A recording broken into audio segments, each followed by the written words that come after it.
Bonjour, la presse est décidément friande de politique et de provocation cette semaine. Pour les 3 ans de présidence de François Hollande, Le Figaro a décidé d'inviter dans ses pages Nicolas Sarkozy.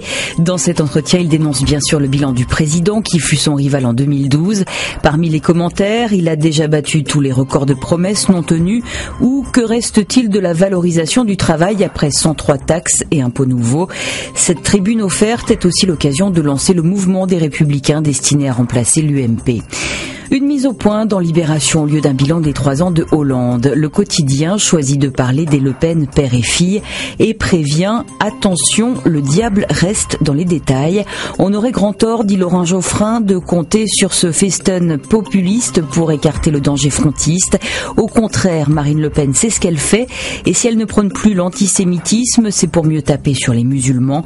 Le racisme est toujours là, à l'extrême droite. Il suffit d'ailleurs de voir le dérapage de Robert Ménard à Béziers, convaincu que le fichage ethnique à l'école par les prénoms n'est pas une hérésie.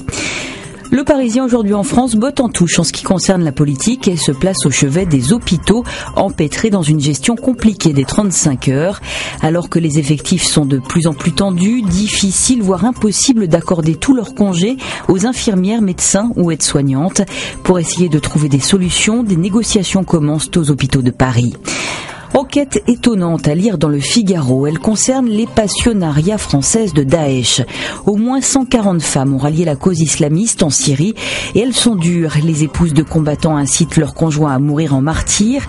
Quand elles sont envoyées en France, elles ne pensent qu'à repartir et elles n'hésitent pas aussi à participer intensivement au recrutement. Comme quoi, si on en doutait, le fanatisme n'a pas de sexe. Besoin d'air? Alors ouvrez le quotidien gratuit 20 minutes qui nous invite au Gabon. Dans ce pays, on lutte activement et avec succès contre la déforestation. Cette nation est le 2e poumon vert du monde après l'Amazonie avec 87% de forêt. Pour préserver cela, c'est une lutte de tous les instants.